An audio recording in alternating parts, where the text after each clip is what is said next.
Hallo liebe Zuhörer und herzlich willkommen zu einer neuen Folge unseres Podcasts zum Deutschlernen. Schön, dass ihr wieder dabei seid. Heute sprechen wir über ein Thema, das viele Menschen wirklich interessiert oder vielleicht sogar ein bisschen nervös macht. Es geht um Träume, Ziele und die Zukunft. Genauer gesagt, wie spricht man auf Deutsch über seine Zukunft? Wie erzählt man von seinen Plänen, seinen Wünschen und seinen Zielen im Leben? Oh ja, das ist ein wirklich spannendes Thema. Und ich muss ehrlich sagen, dass ich genau damit früher oft Probleme hatte. Wenn mich jemand fragte, was sind deine Ziele? Oder was möchtest du in der Zukunft machen? Wusste ich plötzlich nicht mehr genau, was ich sagen soll. Das ist eine sehr typische Situation. Viele Lernende fühlen sich sicher, wenn sie über die Gegenwart sprechen, aber über die Zukunft zu sprechen, ist oft schwieriger. Dabei kommt dieses Thema im Alltag ständig vor. Absolut. Ich erinnere mich an ein Gespräch mit einem Kollegen. Wir saßen zusammen beim Mittagessen und plötzlich fragte er mich, was möchtest du in 5 Jahren machen? Ich verstand die Frage, aber ich war mir nicht sicher, wie ich antworten soll. Und was hast du gesagt? Ehrlich gesagt habe ich erst einmal gelacht und gesagt, das ist eine gute Frage. Aber innerlich dachte ich, wie formuliere ich das jetzt auf Deutsch?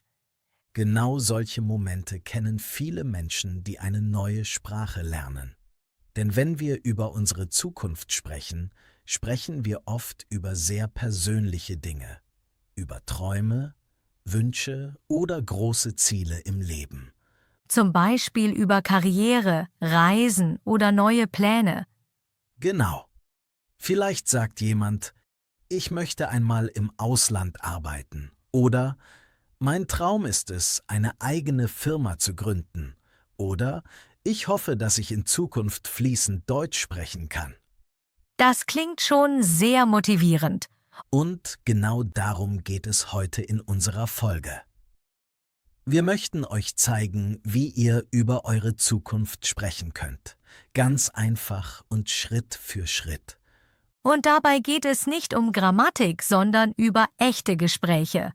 So lernst du auf Deutsch über die Zukunft zu sprechen. Genau.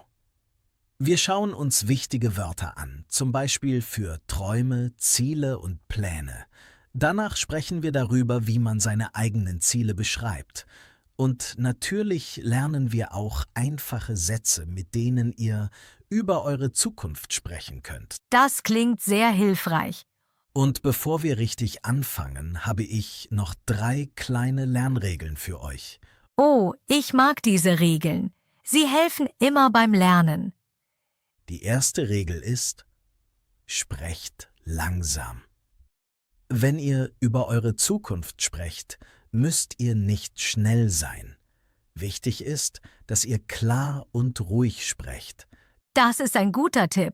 Viele Menschen denken, sie müssen sofort perfekt sprechen. Genau.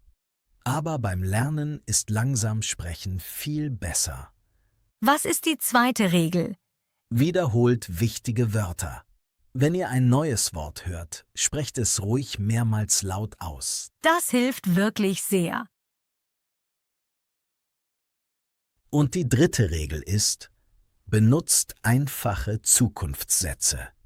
Ihr müsst keine komplizierten Sätze bilden. Schon einfache Sätze wie ich möchte mein Deutsch verbessern oder ich plane eine Reise sind perfekt.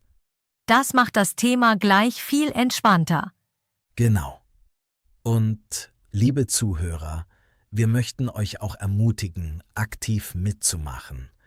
Denkt während des Podcasts ruhig über eure eigenen Ziele nach. Vielleicht habt ihr ja einen Traum, über den ihr heute zum ersten Mal auf Deutsch sprechen könnt. Genau. Und damit starten wir jetzt. Im nächsten Abschnitt sprechen wir darüber, warum Menschen im Alltag so oft über ihre Zukunft und ihre Pläne sprechen. Bevor wir über Wörter und Sätze sprechen, möchte ich eine einfache Frage stellen. Warum reden Menschen eigentlich so oft über ihre Zukunft? Gute Frage. Ich glaube, weil Menschen neugierig sind. Wenn man jemanden kennenlernt, möchte man nicht nur wissen, was die Person heute macht, sondern auch, was sie später machen möchte. Genau. Gespräche über die Zukunft sind im Alltag sehr häufig. Menschen sprechen über ihre Karriere, über Reisen, über persönliche Ziele oder über Dinge, die sie noch lernen möchten. Zum Beispiel eine neue Sprache. Genau. Viele Menschen sagen Dinge wie „Ich möchte nächstes Jahr reisen“ oder „Ich plane meine Karriere zu verändern“. Ich erinnere mich an eine Situation bei der Arbeit. Wir saßen in der Mittagspause zusammen und plötzlich begann ein Kollege über seine Zukunftspläne zu sprechen. Wirklich, was hat er erzählt? Er sagte, dass er vielleicht in ein anderes Land ziehen möchte. Danach fragte er mich, und du, was möchtest du später machen? Das ist eine sehr typische Frage. Ja, und ich war kurz überrascht. Ich wusste nicht sofort, wie ich antworten soll. Solche Fragen hört man wirklich oft. Zum Beispiel, wo siehst du dich in 5 Jahren? Oder was sind deine Ziele? Diese Fragen sind gar nicht so leicht zu beantworten, besonders in einer fremden Sprache. Das stimmt, aber genau deshalb sind sie so interessant. Wenn Menschen über ihre Zukunft sprechen, erzählen sie oft etwas sehr Persönliches. Also ihre Wünsche oder ihre Träume. Genau. Und solche Gespräche helfen Menschen, sich besser kennenzulernen. Das stimmt. Wenn jemand über seine Ziele spricht, versteht man diese Person viel besser. Absolut.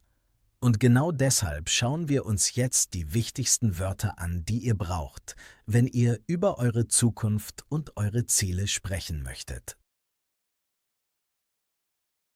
Bevor wir mit der heutigen Folge richtig beginnen, möchte ich noch kurz etwas mit euch teilen. Viele von euch haben uns gefragt, ob es auch Lernmaterialien gibt, mit denen man zusätzlich üben kann. Stimmt, diese Frage bekommen wir wirklich oft. Deshalb habe ich mein erstes E-Book geschrieben. Es enthält kurze und einfache Geschichten auf Deutsch, die speziell für Lernende gedacht sind. In diesen Geschichten geht es um Alltagssituationen, Gespräche und typische Momente aus dem Leben. Also perfekt für alle, die Deutsch im echten Leben besser verstehen und sprechen möchten. Genau.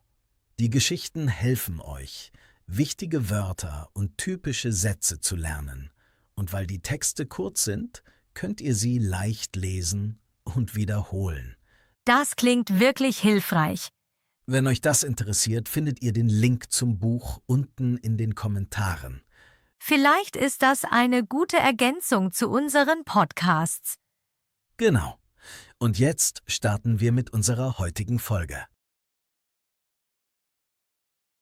Gut, Sarah. Bevor man über seine Zukunft sprechen kann, braucht man ein paar wichtige Wörter. Wenn du über Träume und Ziele sprechen möchtest, gibt es einige Begriffe, die im Deutschen sehr häufig benutzt werden. Das klingt gut, denn ich merke oft, dass mir genau diese Wörter fehlen. Ich möchte über meine Zukunft sprechen, aber ich kenne nicht immer die richtigen Ausdrücke.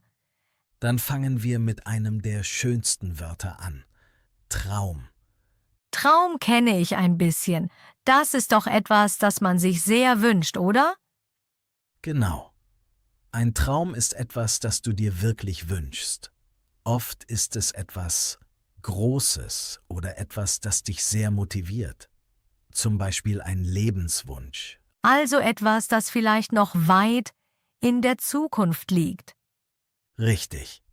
Du könntest zum Beispiel sagen, mein Traum ist es, einmal die ganze Welt zu bereisen. Das klingt sehr schön. Oder ein anderer Satz wäre, mein Traum ist es, Deutsch fließend zu sprechen. Oh, das gefällt mir. Das könnte tatsächlich mein Traum sein. Sehr gut. Aber jetzt kommt ein interessantes Wort. Ziel. Das klingt ähnlich wie Traum. Was ist der Unterschied? Gute Frage.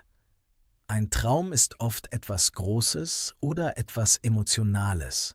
Ein Ziel ist meistens konkreter und realistischer. Also etwas, das man wirklich plant zu erreichen? Genau. Ein Ziel ist etwas, auf das du aktiv hinarbeitest. Dann könnte ich sagen, mein Ziel ist es, dieses Jahr mein Deutsch zu verbessern. Perfekt. Oder mein Ziel ist es, in Deutschland zu arbeiten. Ah, ich verstehe.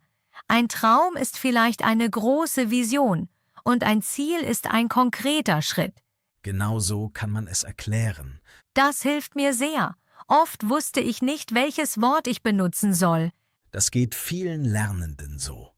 Jetzt kommen wir zum nächsten wichtigen Wort. Plan.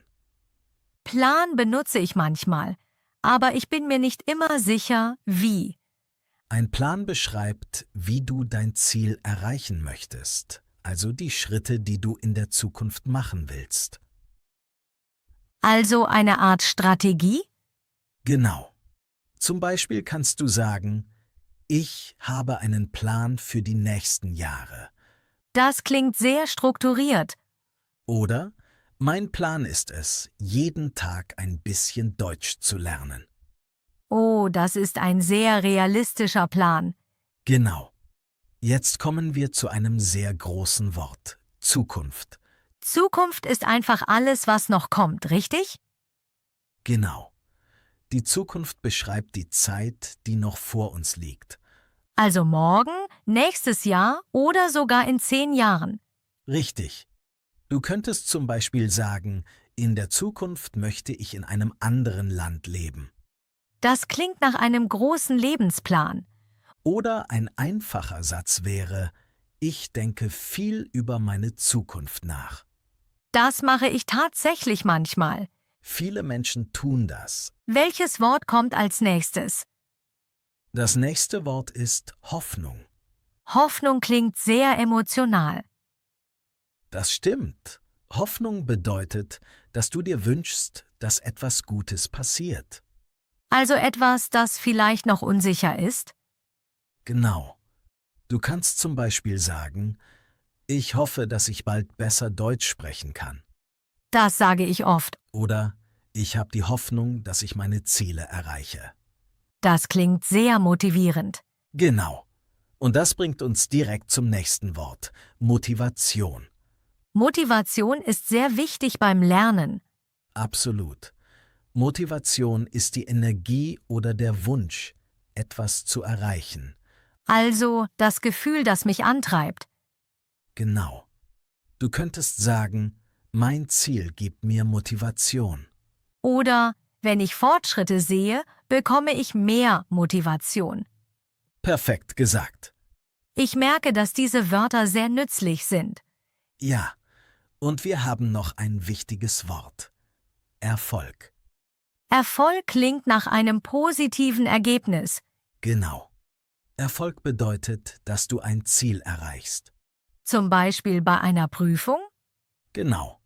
Oder im Beruf. Ein Satz könnte sein, ich wünsche dir viel Erfolg.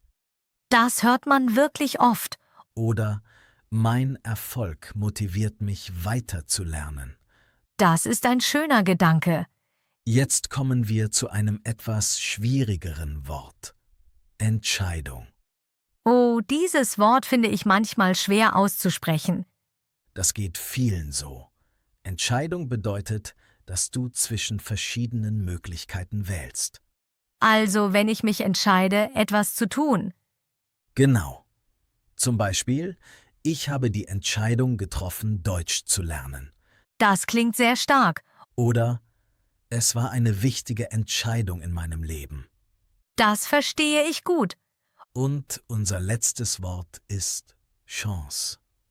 Chance kenne ich aus dem Englischen ein bisschen. Genau.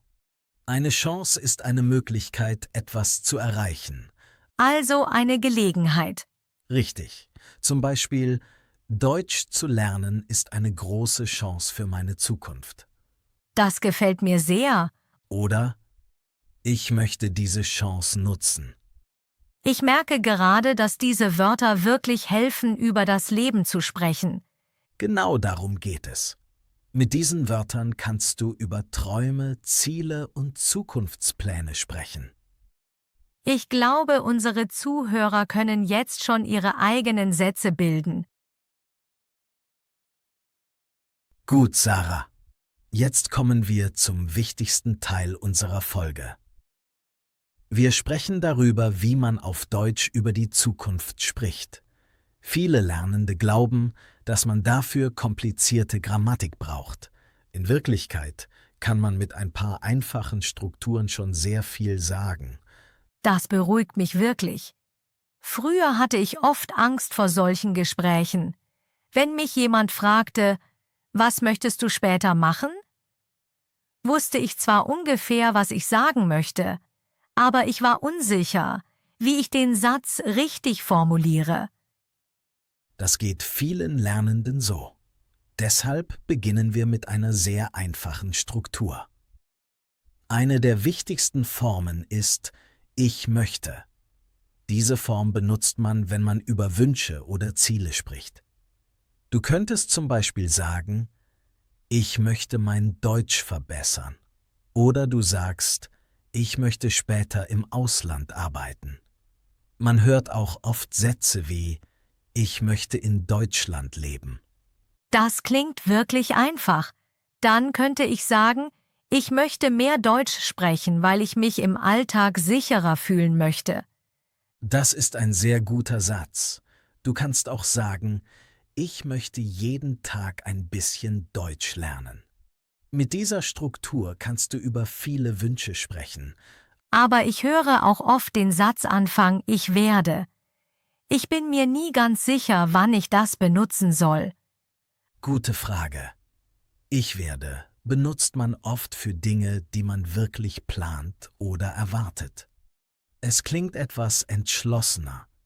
Man könnte zum Beispiel sagen, ich werde nächstes Jahr mehr Deutsch lernen oder ich werde bald eine Sprachprüfung machen. Manche Menschen sagen auch, ich werde in Zukunft mehr Bücher auf Deutsch lesen. Ich glaube, ich verstehe den Unterschied langsam. Wenn ich sage, ich möchte, ist es eher ein Wunsch. Wenn ich sage, ich werde, klingt es mehr wie ein Plan. Genau. Beide Formen sind im Alltag sehr wichtig. Du könntest zum Beispiel sagen, ich werde morgen mit meinem Deutschbuch lernen oder ich werde heute Abend einen deutschen Podcast hören. Das klingt schon viel natürlicher, wenn man ein paar Beispiele hört. Genau deshalb sind Beispiele so wichtig. Jetzt schauen wir uns eine weitere Struktur an. Das Wort planen ist ebenfalls sehr hilfreich, wenn man über die Zukunft spricht.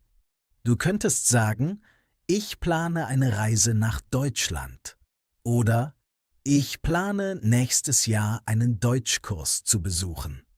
Viele Lernende sagen auch, ich plane mein Deutsch jeden Tag zu üben. Dann könnte ich sagen, ich plane mehr deutsche Filme zu schauen, damit ich die Sprache besser verstehe. Das ist ein perfektes Beispiel. Du könntest auch sagen, ich plane mehr Gespräche auf Deutsch zu führen. Ich merke gerade, dass diese Sätze wirklich helfen, wenn man über seine Zukunft sprechen möchte. Absolut. Jetzt schauen wir uns noch eine vierte Struktur an. Viele Menschen benutzen auch den Satzanfang Ich denke das, wenn sie über die Zukunft sprechen. Damit beschreibt man seine Erwartungen oder Gedanken. Zum Beispiel könntest du sagen, ich denke, dass mein Deutsch bald besser wird. Ein anderer Satz wäre, ich denke, dass ich in Zukunft mehr reisen werde. Manche Menschen sagen auch, ich denke, dass ich meine Ziele erreichen kann. Dann könnte ich sagen, ich denke, dass ich bald fließender Deutsch sprechen werde. Genau. Das ist ein sehr guter Satz. Mir fällt auf, dass diese Strukturen wirklich flexibel sind. Das stimmt. Jetzt sprechen wir über etwas anderes, das beim Sprechen über die Zukunft sehr wichtig ist: Zeitangaben. Wenn wir über Zukunft sprechen, müssen wir oft sagen, wann etwas passieren soll. Ja, sonst weiß man nicht, ob etwas morgen oder in 10 Jahren passiert. Genau. Eine sehr häufige Zeitangabe ist bald. Man könnte zum Beispiel sagen, ich werde bald mehr Deutsch sprechen oder ich werde bald einen Deutschkurs beginnen. Bald klingt nach einer nahen Zukunft. Richtig. Ein anderes Wort ist später. Damit spricht man über eine etwas weiter entfernte Zukunft. Zum Beispiel, später möchte ich vielleicht im Ausland leben oder später möchte ich ein eigenes Unternehmen gründen. Das klingt schon nach großen Lebensplänen. Genau. Dann gibt es auch konkrete Zeitangaben wie nächstes Jahr. Viele Menschen sagen zum Beispiel, nächstes Jahr möchte ich eine Sprachprüfung machen. Ein anderer Satz wäre, nächstes Jahr werde ich mehr Deutsch sprechen. Manche Menschen sagen auch, nächstes Jahr plane ich eine Reise nach Deutschland. Diese Zeitangaben machen die Sätze viel klarer. Absolut. Eine weitere typische Zeitangabe ist in 5 Jahren. Diese Frage hört man besonders oft in Gesprächen über Karriere oder persönliche Ziele. Viele Menschen fragen, wo siehst du dich in 5 Jahren? Diese Frage macht mich immer ein bisschen nervös. Das ist ganz normal, aber du kannst sehr einfach antworten. Du könntest zum Beispiel sagen, in 5 Jahren möchte ich fließend Deutsch sprechen. Ein anderer Satz wäre, in 5 Jahren werde ich vielleicht im Ausland arbeiten. Manche Menschen sagen auch, in 5 Jahren sehe ich mich in einer internationalen Firma. Ich glaube, unsere Zuhörer können jetzt schon ihre eigenen Zukunftssätze bilden. Genau das ist das Ziel. Man braucht nur ein paar einfache Bausteine. Also, ich möchte, ich werde, ich plane und ich denke. Richtig. Mit diesen 4 Strukturen kann man sehr gut über seine Zukunft sprechen. Ich probiere noch ein paar Beispiele. Ich könnte sagen, ich möchte mein Deutsch verbessern. Dann vielleicht, ich plane jeden Tag ein bisschen Deutsch zu sprechen. Und ein weiterer Satz wäre, ich denke, dass mein Deutsch bald besser wird. Schließlich könnte ich sagen, in 5 Jahren werde ich fließend Deutsch sprechen. Das sind perfekte Beispiele. Liebe Zuhörer, jetzt seid ihr dran. Denkt kurz über eure Zukunft nach. Vielleicht möchtet ihr reisen, vielleicht möchtet ihr in einem anderen Land arbeiten oder vielleicht möchtet ihr einfach besser Deutsch sprechen. Versucht einen einfachen Satz zu bilden. Ihr könnt zum Beispiel sagen, ich möchte fließend Deutsch sprechen oder ich plane, mehr Deutsch zu lernen. Manche von euch sagen vielleicht auch, ich werde jeden Tag ein bisschen üben. Mit solchen einfachen Sätzen könnt ihr schon sehr gut über eure Zukunft sprechen.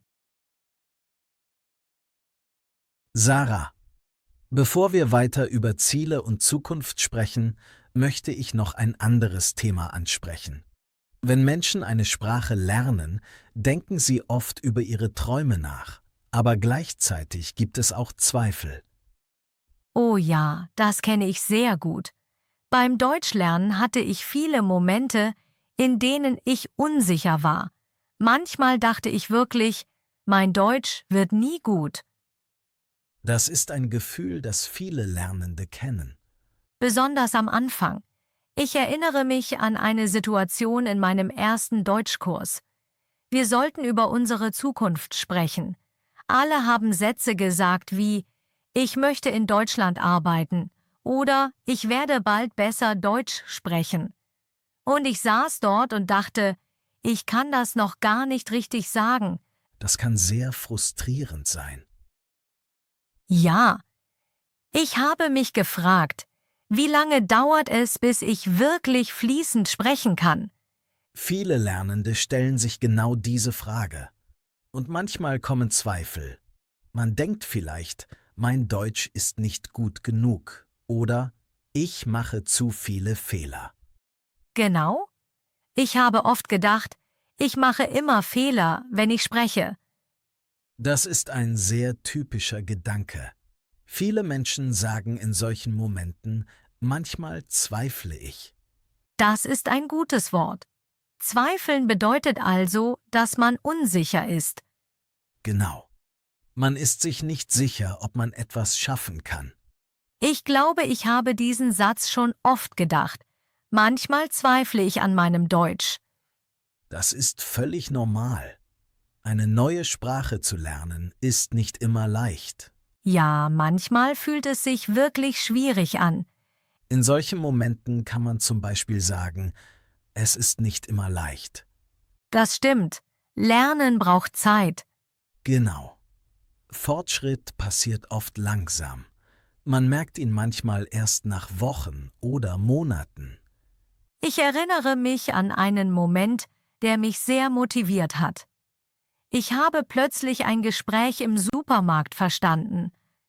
Das ist ein tolles Gefühl. Ja. In diesem Moment dachte ich, vielleicht wird mein Deutsch doch besser. Genau solche Momente sind sehr wichtig. Sie zeigen, dass Fortschritt passiert. Trotzdem gibt es Tage, an denen ich mich weniger motiviert fühle. Auch das ist normal. Jeder Mensch verliert manchmal Motivation. Dann denke ich manchmal, heute habe ich keine Lust zu lernen. In solchen Momenten hilft ein sehr einfacher Gedanke. Aber ich gebe nicht auf. Das ist ein sehr starker Satz. Ja, viele erfolgreiche Lernende sagen genau das. Sie sagen, es ist schwierig, aber ich gebe nicht auf. Das erinnert mich daran, warum ich überhaupt Deutsch lernen wollte. Genau. Wenn man sich an seine Ziele erinnert, bekommt man oft neue Motivation. Mein Ziel ist es immer noch, fließend Deutsch zu sprechen. Und das ist ein sehr gutes Ziel. Ich glaube, viele unserer Zuhörer kennen diese Gefühle auch. Davon bin ich überzeugt. Liebe Zuhörer, wenn ihr manchmal denkt, mein Deutsch wird nie gut, dann seid ihr nicht allein. Viele Lernende haben diese Gedanken. Wichtig ist, dass ihr euch daran erinnert. Fortschritt braucht Zeit. Und jeder kleine Schritt zählt. Genau. Man kann sagen, es ist nicht immer leicht, aber ich gebe nicht auf. Das ist vielleicht einer der wichtigsten Sätze beim Sprachenlernen. Absolut. Und genau mit dieser Einstellung kann man seine Ziele erreichen. Gut, Sarah. Nachdem wir über Träume, Ziele und auch über Zweifel gesprochen haben, machen wir jetzt etwas Praktisches. Wir spielen ein kleines Rollenspiel. Oh, das ist gut. Dann hören unsere Zuhörer, wie so ein Gespräch im echten Leben klingt. Genau. Stell dir vor, wir treffen uns nach langer Zeit wieder und sprechen über unsere Pläne für die Zukunft. Also ein ganz normales Gespräch zwischen Freunden. Genau. Dann fangen wir an. Paul, ich habe eine Frage. Was sind deine Ziele für dieses Jahr? Eine gute Frage. Mein Ziel für dieses Jahr ist es, mehr zu reisen. Ich plane eine längere Reise nach Spanien. Das klingt spannend. Wie lange möchtest du dort bleiben? Ich möchte ungefähr 2 Monate dort bleiben. Ich möchte die Sprache besser lernen und die Kultur kennenlernen. 2 Monate sind eine gute Zeit. Ich denke, dass du in dieser Zeit viel lernen wirst. Das hoffe ich auch. Und du, Paula? Hast du auch Pläne für dieses Jahr?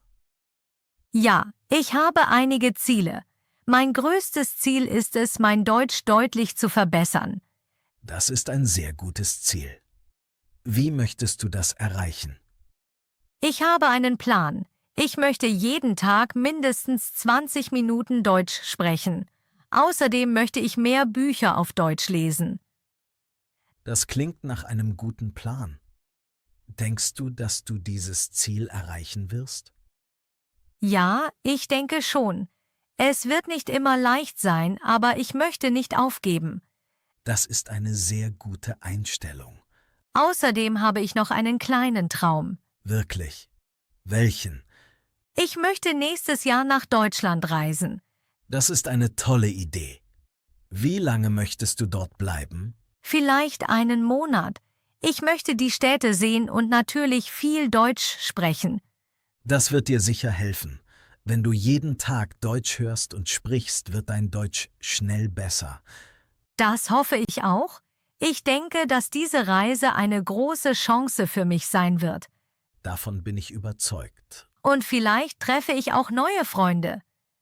Das passiert oft auf Reisen. Ich glaube, solche Gespräche über Zukunftspläne sind sehr interessant. Absolut. Wenn Menschen über ihre Ziele sprechen, lernt man sie besser kennen. Und man merkt, was ihnen im Leben wichtig ist. Bevor wir zum Ende kommen, möchte ich euch noch ein paar kleine Lerntipps geben. Sie sind sehr einfach, aber sie können euch wirklich helfen, besser über eure Zukunft auf Deutsch zu sprechen. Oh, ich liebe praktische Tipps. Die kann man sofort ausprobieren.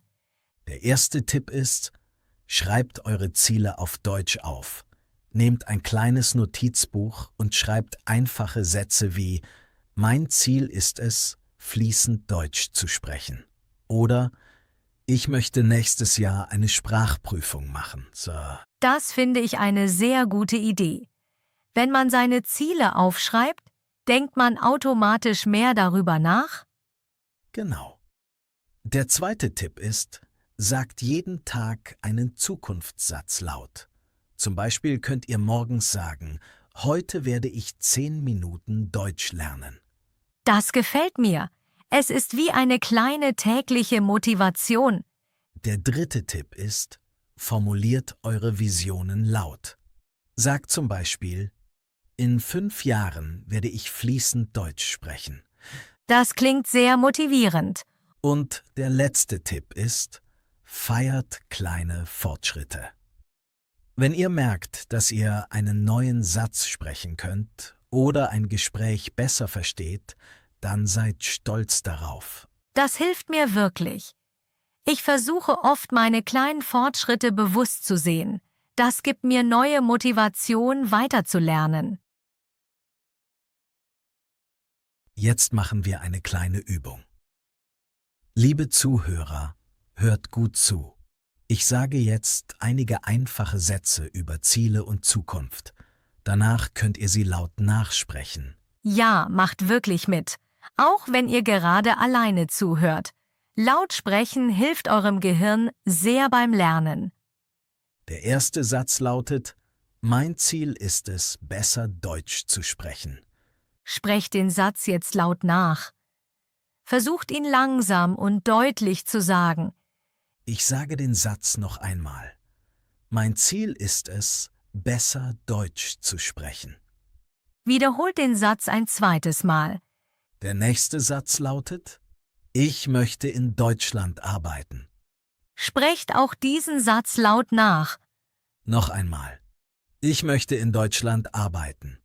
Wiederholt den Satz noch einmal. Jetzt kommt der dritte Satz. Ich werde jeden Tag Deutsch üben. Versucht den Satz klar und ruhig zu sprechen. Ich sage ihn noch einmal. Ich werde jeden Tag Deutsch üben. Sehr gut. Sprecht ihn noch einmal laut nach. Wenn ihr möchtet, könnt ihr den Podcast auch kurz pausieren und alle Sätze noch einmal wiederholen. Je öfter ihr solche Sätze laut sprecht, desto natürlicher fühlt sich Deutsch für euch an. Gut, Sarah, damit sind wir am Ende unserer heutigen Folge angekommen. Heute haben wir darüber gesprochen, wie man auf Deutsch über seine Zukunft, seine Träume und seine Ziele sprechen kann. Wir haben gesehen, dass man dafür gar keine komplizierte Grammatik braucht. Schon mit einfachen Strukturen wie ich möchte, ich werde, ich plane oder ich denke, kann man sehr viel ausdrücken. Genau. Und wir haben auch viele wichtige Wörter gelernt. Zum Beispiel Traum, Ziel, Plan, Hoffnung, Motivation oder Chance. Diese Wörter helfen euch, über eure persönlichen Wünsche und eure Zukunft zu sprechen. Außerdem haben wir darüber gesprochen, dass es beim Lernen ganz normal ist, manchmal Zweifel zu haben. Viele Menschen denken zwischendurch, mein Deutsch wird nie gut. Aber wichtig ist, dass man trotzdem weitermacht. Ja, und kleine Schritte machen wirklich einen großen Unterschied. Wenn ihr jeden Tag ein bisschen Deutsch sprecht, hört oder lest, werdet ihr mit der Zeit große Fortschritte sehen.